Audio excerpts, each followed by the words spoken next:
I always believed family meant safety, support, a place to belong. But on the night everything changed, I learned something different. Family can also be the first to push you out of the circle. It was supposed to be a celebration dinner for my mom's birthday. Everyone showed up: my Uncle Fred, Aunt Lillian, my cousins, Mason, Claire, and the twins, and of course my older brother, Victor. They all walked into the fancy restaurant like they owned it. I walked behind them quietly, carrying the gift I bought with the little money I saved from my weekend job. The hostess led us toward a long table covered in white cloth and gold-trimmed plates. But as I stepped forward to take a seat, Victor suddenly blocked me with his arm. "This table is for family," he said loudly, making sure people heard. "Not for you." The whole table laughed. My aunt, my cousins, even the twins who barely understood what was happening. My face burned. I stood there frozen, trying to convince myself he was joking. But then my uncle snapped his fingers at the hostess. "Get him another seat somewhere else," he ordered. "This table is full." Full. There were 3 empty chairs. I swallowed hard. My mom wasn't there yet, and they clearly didn't care. The hostess gave me a small, embarrassed smile and pointed to a tiny 2-person booth in the corner. I walked over alone. And that was the moment everything inside me began to shift. The booth they gave me was so far from my family's table that I couldn't even hear their voices clearly anymore. Just bursts of laughter, clinking glasses, and the kind of joy you feel when you know someone else is left out. I sat down slowly, trying to pretend it didn't hurt. A waiter named Jordan walked up. He looked around my age, maybe 20, but his eyes were kind. "Were you separated from your group?" he asked carefully. Separated. That word hit harder than the insult. "No," I said. "They just didn't want me at the table." His eyebrows pulled together, but he didn't ask more. Instead, he placed a menu in front of me. "You can order anything you want," he said. "I'll make sure you're taken care of." That simple kindness almost broke me. While scrolling through the menu, I kept glancing at the family table. My cousins were snapping photos of expensive dishes. My uncle was showing off his new watch. Victor was leaning back like a king, laughing loudly at jokes that probably didn't make sense. It hit me then, this wasn't a one-time thing. They had always treated me like the outsider. The extra. The one who didn't fit their perfect picture. And yet, I had done everything to help them. Especially Victor. He'd borrowed money from me before. Big money. Money I never saw again. That memory simmered inside me. Something dark, quiet, and intelligent started forming, a plan I didn't recognize yet. But I would soon. Mom arrived late, as usual, after her hospital shift. Even from my corner booth, I saw her scanning the restaurant, looking for me. Her smile faded when she realized I wasn't at the table. She walked over fast. "David, why are you sitting here alone?" I didn't want to make her birthday night heavy, so I forced a small smile. "It's fine, Mom." They said the table was full. Her eyes hardened, not angry at me, but at them. She turned toward the family table, but I grabbed her hand before she could storm over. "Don't," I whispered. "Just enjoy tonight." She sighed, sat across from me, and took my hands. "You deserve better than this." I didn't know it then, but those words stayed in my chest until the very end. Jordan, the waiter, came back with 2 glasses of water. Mom noticed the name tag and gave him a grateful smile. "Thank you for taking care of my son." He nodded. "Always." He said it like he meant it. When he walked away, Mom leaned forward. "You okay?" "Really?" I shrugged. "I'm used to it." But something in me tightened. No. I was tired of being used to it. Across the room, Victor raised his glass and shouted a toast loud enough for everyone to hear. "To real family." They laughed. My jaw clenched. That was the moment the plan inside me sharpened, even though I didn't know how big it would become. I just knew this. I was done being their doormat.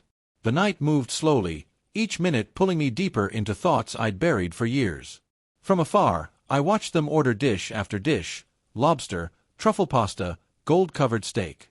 Every time a plate arrived, their excitement grew. But when I tried to look away, Victor caught me staring. He called out loudly, Enjoying the view from the cheap seats, little brother? The table roared. Mom flinched. I stayed quiet. He didn't stop. You really should have known better than to show up tonight. This is grown-up stuff. He raised his eyebrows, waiting for me to react. I didn't.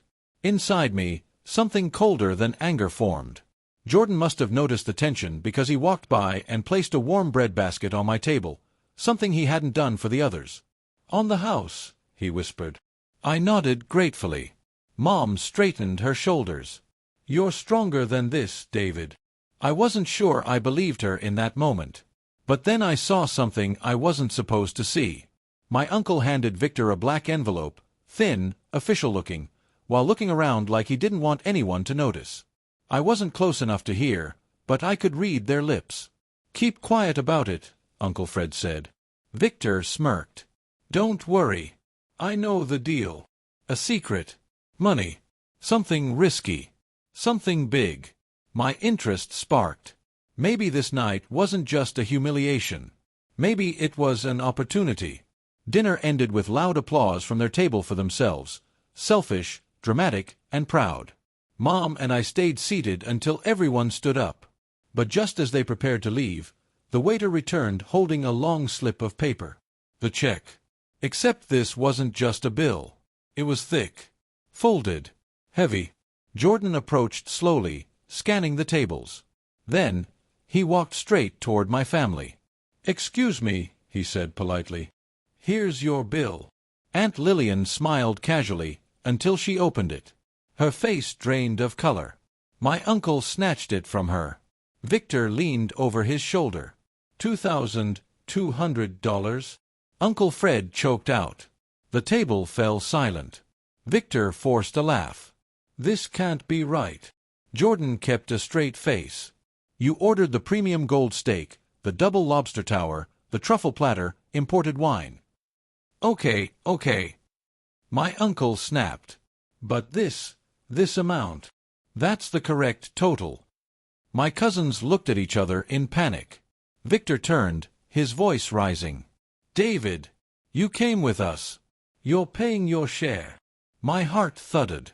Mom stood beside me, furious. "He sat alone. You all refused him." Jordan stepped between us, calm but firm.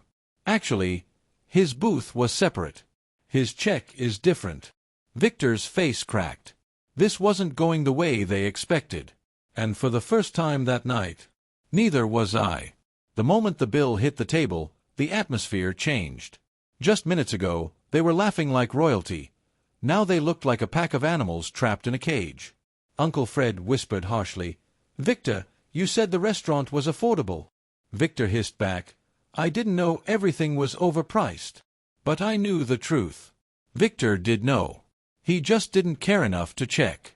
He loved showing off, loved pretending he was richer, smarter, better. And now it was all cracking open. Mom slid closer to me.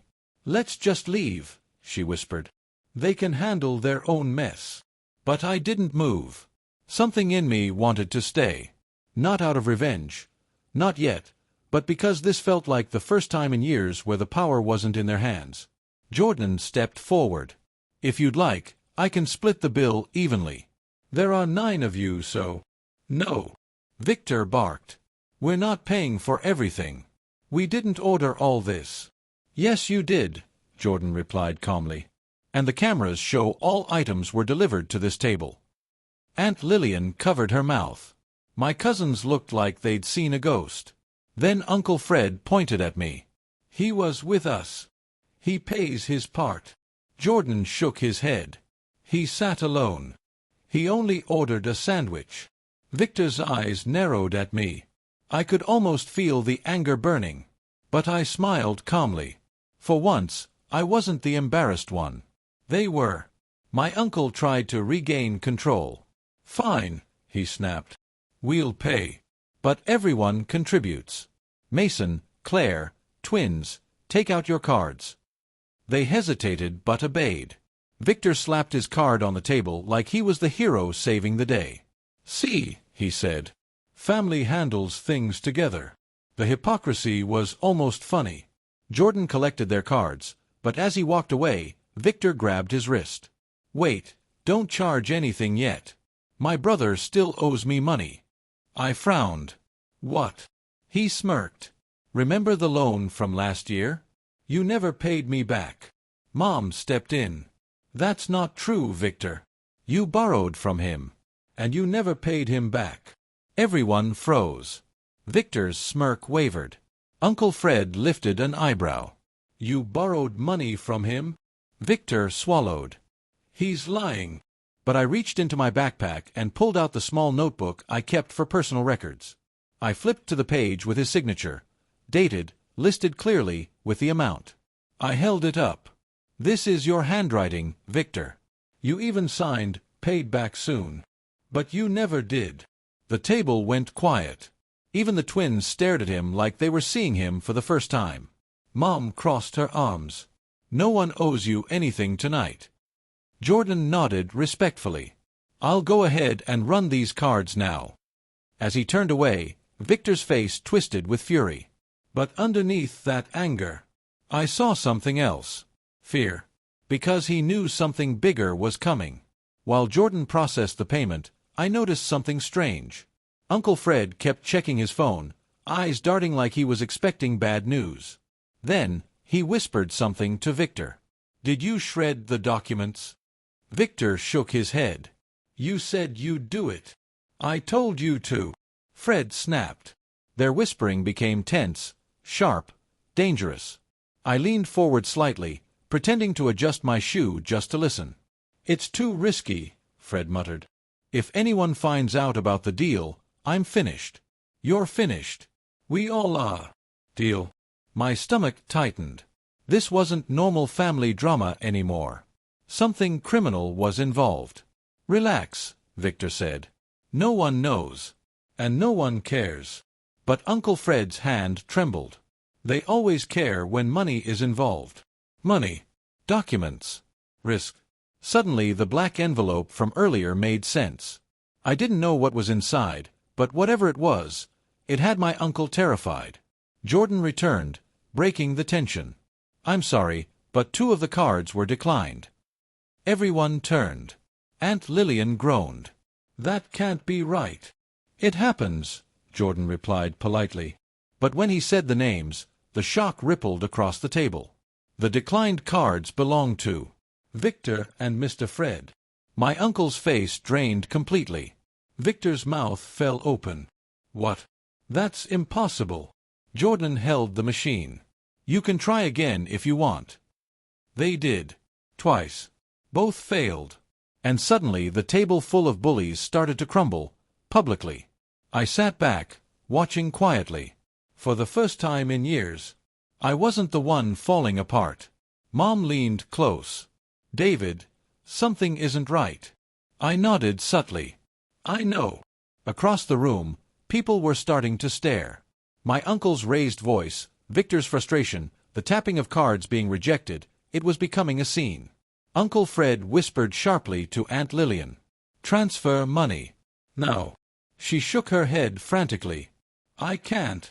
The accounts are frozen, remember." That word hit me like a spark. Frozen.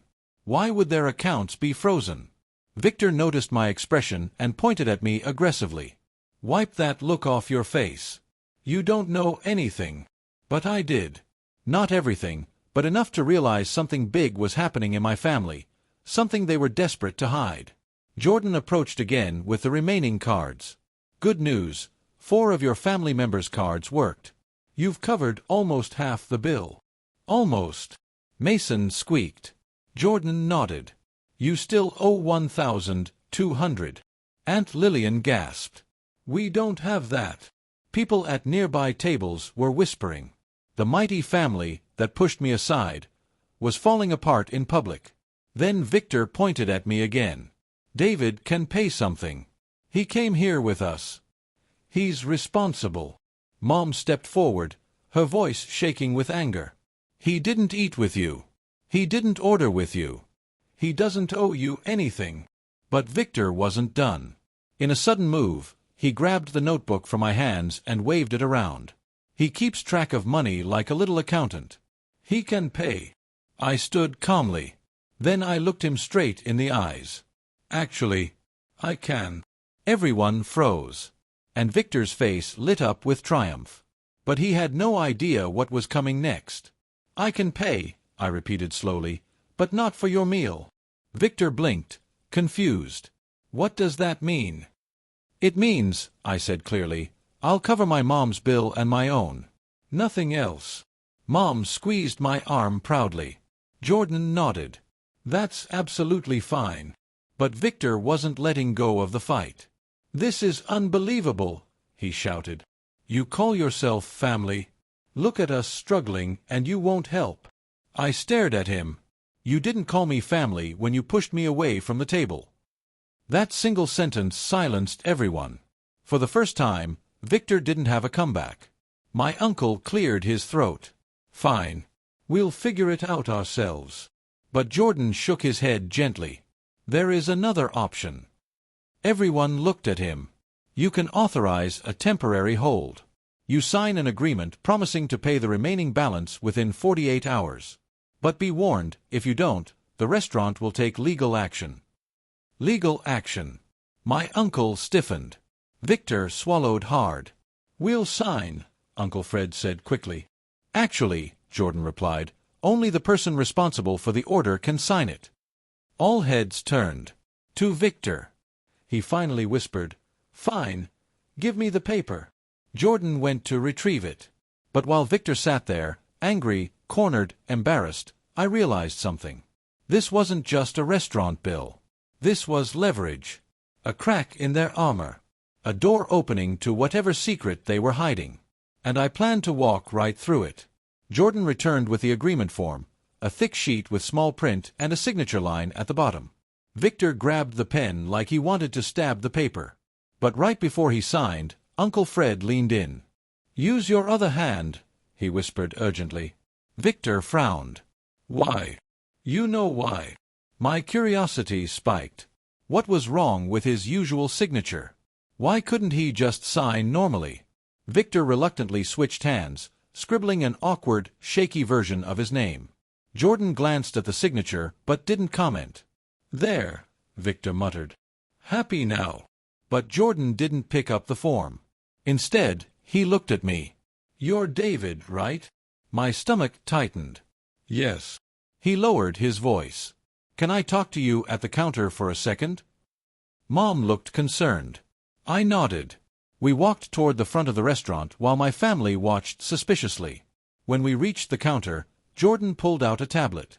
I didn't want to say this in front of everyone, he whispered, but there's something you should know. He tapped the screen.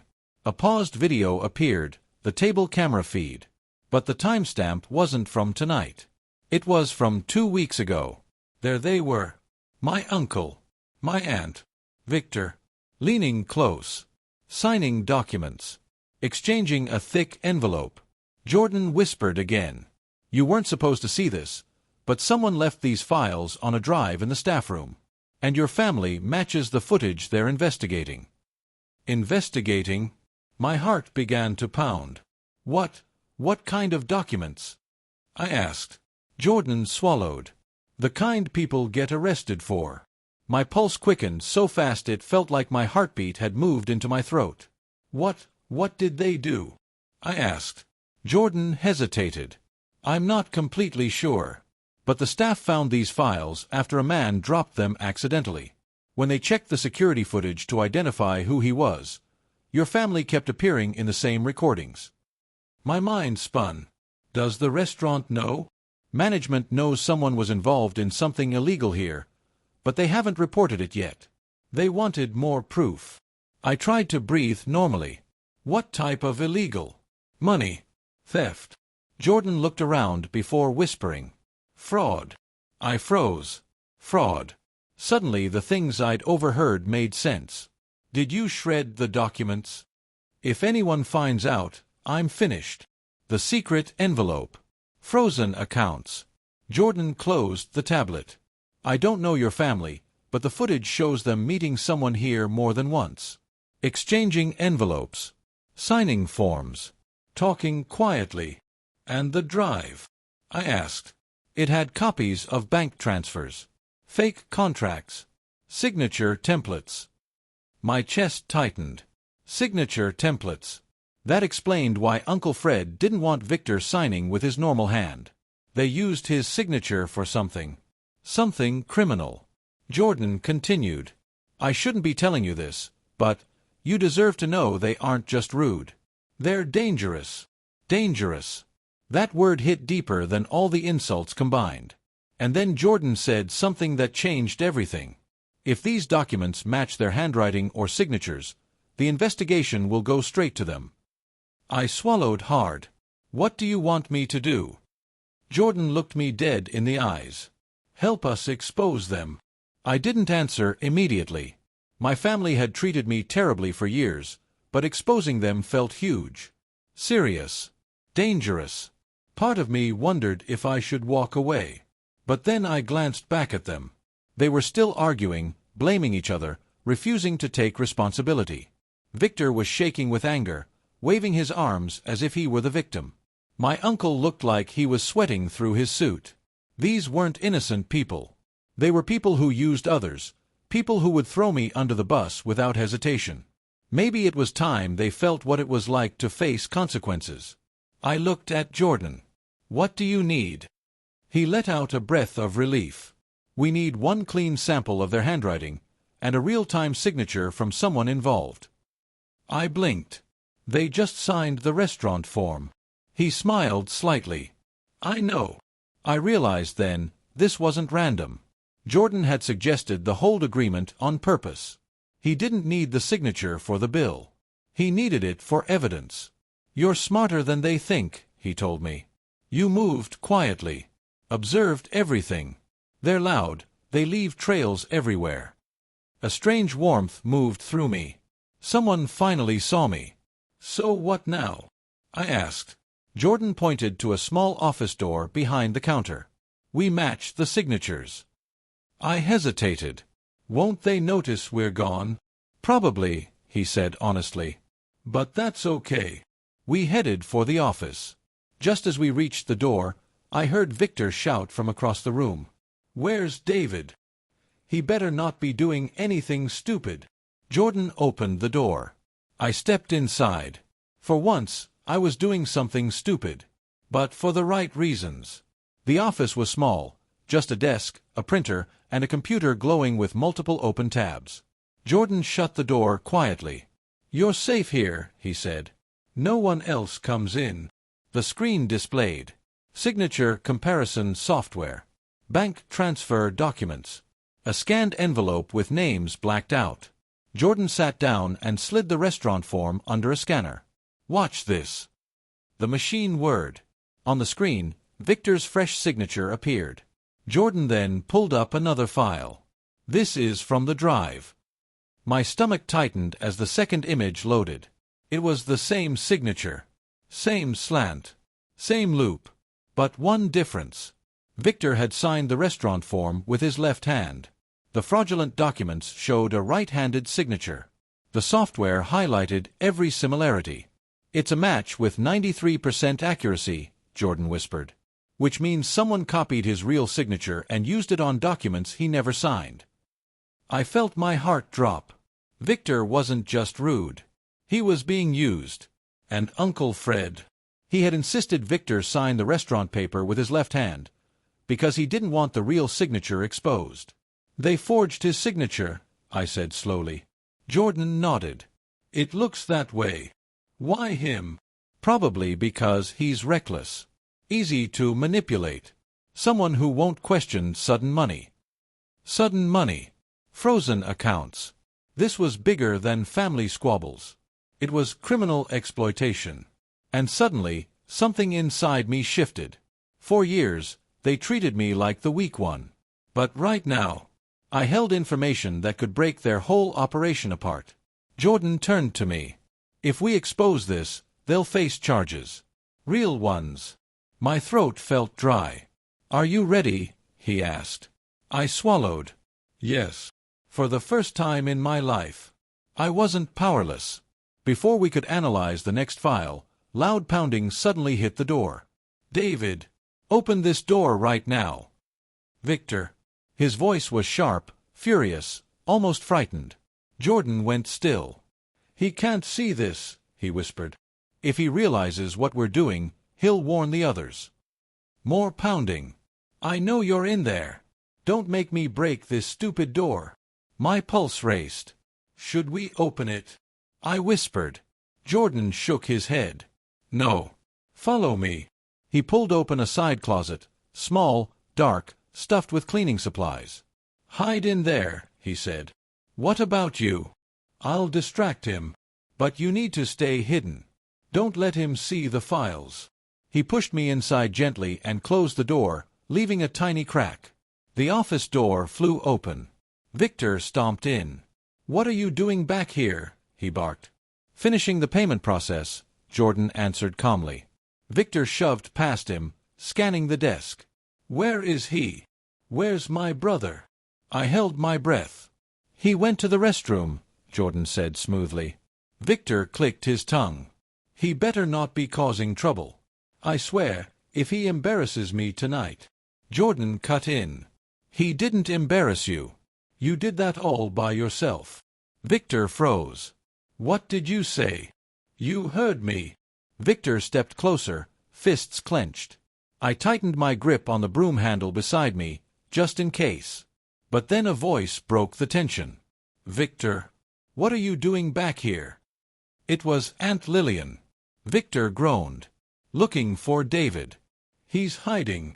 Well, stop wasting time. We still need to figure out this bill. Victor stormed out. Jordan shut the door behind them. Then he opened the closet. You okay? He whispered. I nodded shakily. Good, he said. Because we're not done. He gestured back to the computer. We're about to uncover everything. And for the first time, I felt ready. Jordan closed the office blinds, dimming the room. Okay, he said, there's one more set of files we haven't checked yet. He opened a folder labeled Transfer Logs. Rows of transactions filled the screen, dozens of them. Same dates, same amounts, same destination. But one detail stopped me cold. The sender's name. Victor Hale. My brother.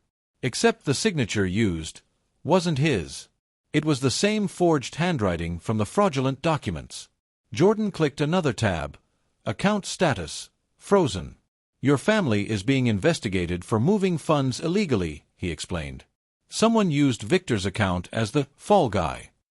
Whoever forged his signature wanted the paper trail to lead back to him. My stomach turned. So he's not just part of it, he's the target. Exactly. I sank into the chair. Victor had treated me horribly, but even I couldn't imagine him handling prison or criminal charges. He wasn't strong. He wasn't smart enough to see a trap. Uncle Fred must have chosen him because he was easy to manipulate. Jordan leaned forward. If this goes public, he'll take the blame. Not Fred. Not Lillian.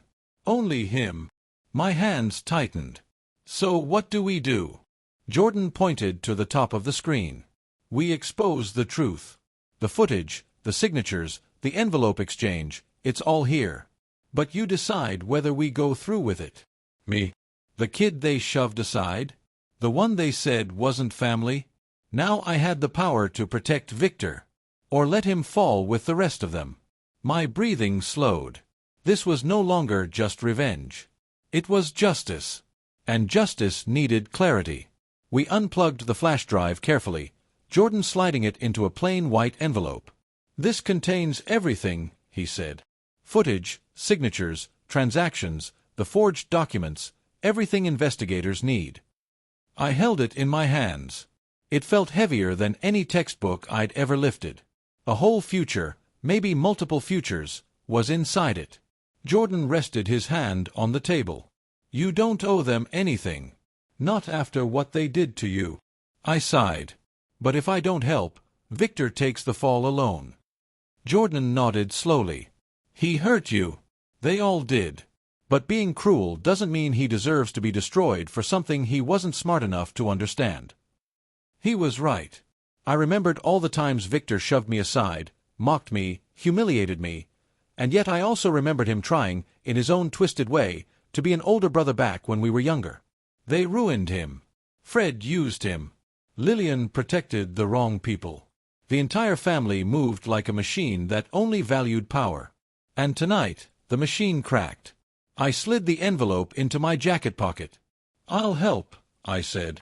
"But I want the truth to come out the right way. I don't want innocent people going down." Jordan smiled faintly.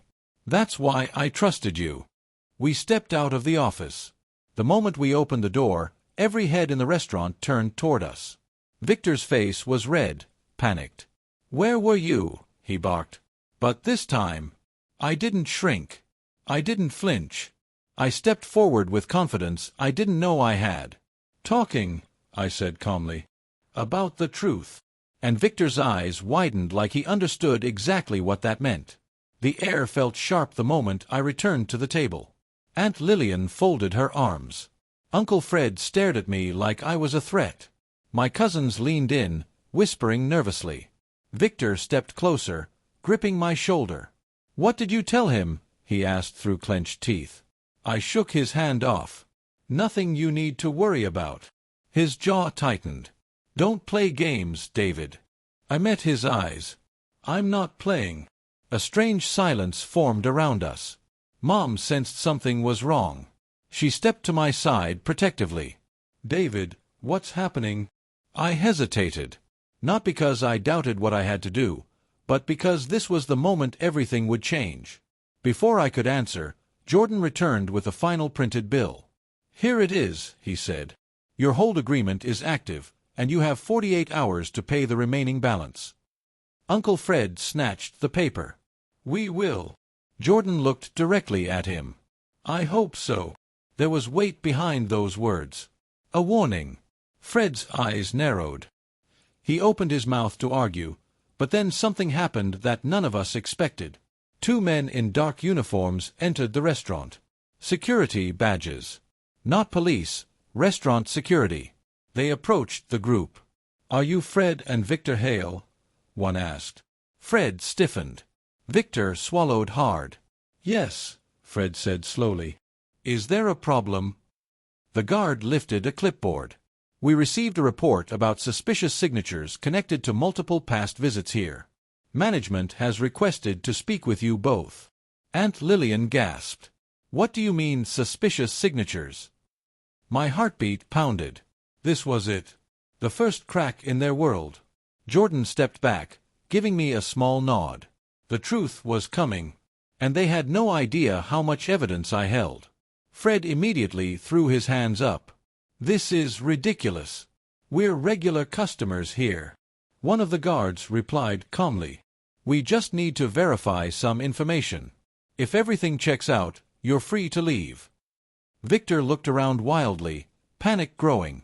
"What information?" he demanded. The guard held up the clipboard. "We have recorded signatures that may not match your legally registered handwriting. We also have footage from multiple visits where documents were exchanged at this table." Aunt Lillian turned pale. My cousins stared at the floor. Uncle Fred wiped his forehead. "This is a misunderstanding." But Victor's fear spiraled quickly. "You told me everything was handled," he whispered to Fred. "You said nothing would come back to us." Fred snapped. "Shut up, Victor." The guards noticed the tension. "We can discuss this calmly," the first guard said. "But we cannot force a conversation. You may refuse and leave, but management will escalate the matter to outside authorities." The word authorities landed like a bomb. Victor's breath quickened.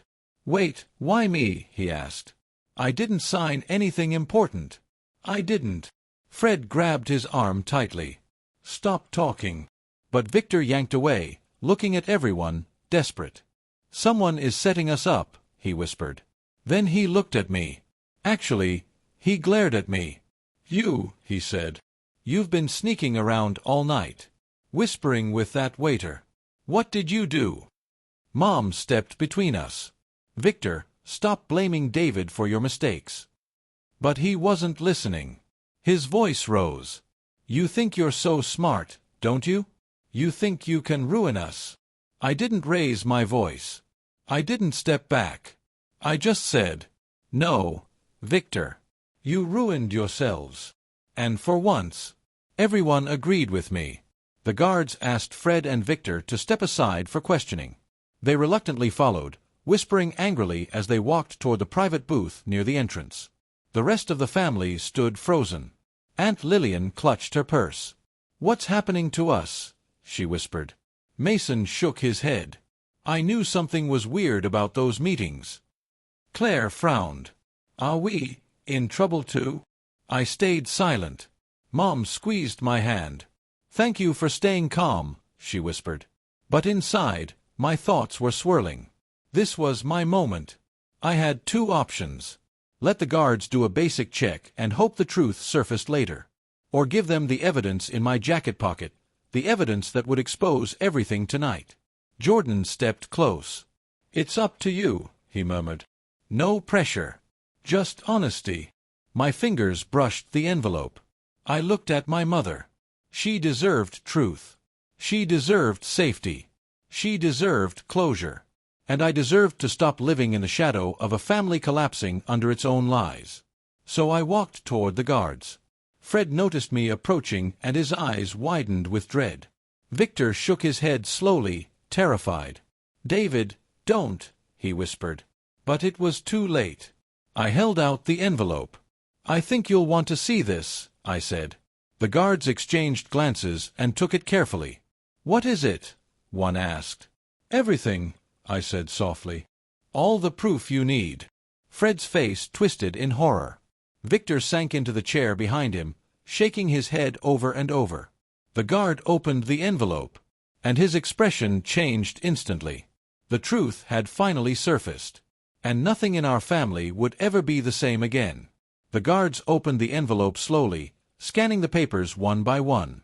I watched their eyes move from the forged contracts, to the bank transfer logs, to the matching signatures, to the USB containing the video files. Their expressions hardened. "This," the first guard said quietly, "is serious." Uncle Fred lunged forward. "Those documents are fake. He's lying." The guard held up a hand. "Sir, these are time-stamped. They include digital signatures and surveillance matches." Victor looked like he might faint. He stared at the forged documents, his voice small. "That's my name. That's my account." The guard nodded. "We can confirm these were used in multiple fraudulent transfers. Over $35,000 moved illegally." Aunt Lillian gasped. "What? 35,000? Victor staggered backward, gripping the edge of the booth. "I didn't do this," he whispered. "I swear, I didn't do any of this." For once, I believed him. Uncle Fred clenched his jaw. He knew. He was part of it. He signed. "He didn't sign," I cut in. They all turned. "He was manipulated. You used him. You used his signature. And you were going to let him take the fall." Fred's face went red. "You little—" The guards stepped between us. "That's enough," one said firmly. Victor looked at me with trembling eyes. Why are you helping me?" he whispered. "You hate me." I shook my head softly. "I don't hate you. I just won't let you be destroyed for something you didn't do." His eyes watered, not from weakness, but from relief. And guilt. He finally understood. The guards called the restaurant manager, who rushed over holding a folder. "We've been waiting for solid evidence," she said. "This matches the reports we received." Uncle Fred pointed at me desperately. "He planted those documents. He's lying. He has always been jealous." The manager cut him off. "Sir, we have your face on camera. Multiple nights. Handling the same envelopes found on that USB." Fred froze. Aunt Lillian covered her mouth with both hands. The manager continued. "These documents will be reviewed by outside investigators. Until then, we are required to file an official report." Victor looked terrified. Am I being arrested?" The guard shook his head gently. "Not tonight. But you will be contacted for questioning. All of you will." Fred's voice rose. questioning.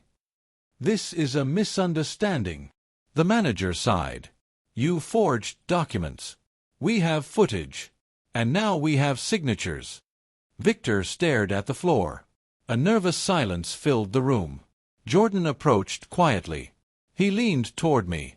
"Once we hand this over, it's out of our hands. Are you sure you're ready for what comes next?" I nodded. "I'm ready." The guard opened a final form. "This is a statement confirming who provided the evidence." They expected me to sign. My family stared at me with a mixture of fear and disbelief. I took the pen. But then, I hesitated. This wasn't about revenge. This wasn't about destroying them. It was about truth. I signed calmly. David Hale. Middle brother. The one they underestimated. The one who finally stood up. After the report was filed, the guards escorted my family outside for a private conversation. The restaurant quieted down, other customers pretending not to watch, though everyone clearly was. Mom touched my arm gently. "I'm so proud of you," she whispered. "You stayed strong through everything." A tight knot in my chest finally loosened. Jordan approached, hands in his pockets. "I didn't expect things to escalate this fast," he admitted. "Neither did I," said, letting out a shaky breath. "But you handled it," he said. "Better than most adults I've seen." Mom smiled warmly at him. "Thank you for helping my son." He shrugged, embarrassed. He helped himself. I just opened the door.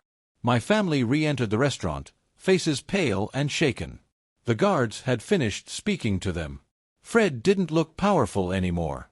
Lillian didn't look elegant. Even my cousins seemed smaller, like the bubble they lived in had finally burst. Victor stepped forward slowly.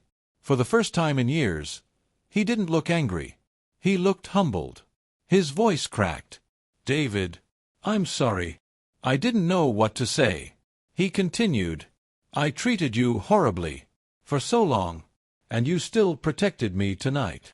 I swallowed hard. "I didn't do it for you," I said. "I did it because it was right." He nodded, tears gathering. "I know." Then something I never expected happened. Victor pulled me into a hug. Awkward. Tight. Real. And in that moment, I realized something. Sometimes justice doesn't destroy people. Sometimes it forces them to change. The restaurant began to empty. Silence settled around our family like a heavy blanket. But this silence wasn't cruel. It was the beginning of accountability. The manager returned with the final printed bill, the remaining balance. She placed it gently on the table between all of us. But this time, no one tried to push it toward me. Victor picked it up first. "I'll figure this out," he said quietly. "I'll pay my part. I'll fix what I can." Uncle Fred didn't argue. Aunt Lillian didn't protest. They were all too shaken. The guards had explained what could happen. Frozen assets, investigations, possible charges, required statements. Their whole perfect family image had cracked open. And I was finally outside the circle of blame. Mom and I stood to leave. Victor approached me again. "David, can we talk? Maybe tomorrow. About everything." I nodded slowly. "We can try." Jordan walked us to the exit. "You did something brave tonight," he told me. I exhaled. It didn't feel brave. It felt heavy. "That's because real bravery isn't loud," he said. "It's quiet, honest, and hard." Mom placed her hand on my shoulder. "We're going home," she said softly. I nodded. As we stepped outside, the cool night air hit my face. For years, I felt like the one left out. The one pushed aside. The one called not family. But tonight, I wasn't the extra chair in the corner. I was the one who changed everything. We walked to the parking lot in silence, the restaurant lights glowing behind us like the ending of a long movie. Mom unlocked the car but didn't get in. She turned to me instead. "You know," she said quietly, "for years I worried you were breaking under how they treated you. But tonight, I saw who you're becoming." I looked at her. "Who am I becoming?" She smiled gently. Someone strong. Someone wise. Someone who doesn't let cruelty shape him. I let her words sink in. The truth was, something had changed inside me. Not a dark satisfaction. Not revenge. Something calmer. A clear understanding that standing up for yourself isn't about hurting others. It's about refusing to be stepped on. As we pulled out of the parking lot, my phone buzzed. A message from Victor. "Thank you. I'll fix this. And I'll fix me." I didn't reply. Not yet. But the message meant something. Maybe the family I always wanted wasn't gone. Maybe it was just beginning. As the restaurant faded in the distance, Mom reached over and squeezed my hand. "Ready to go home?" I nodded. "Yeah," I said softly. "For the first time. I really am." I leaned back in the seat, staring at the stars through the window. Tonight, everything changed. The truth came out. The villains exposed themselves. Justice found its way. And I found my voice. This wasn't the night they rejected me. It was the night I finally stepped into who I was meant to be. And the night my family learned the most important lesson. The one they pushed aside was the one who saved them. The end.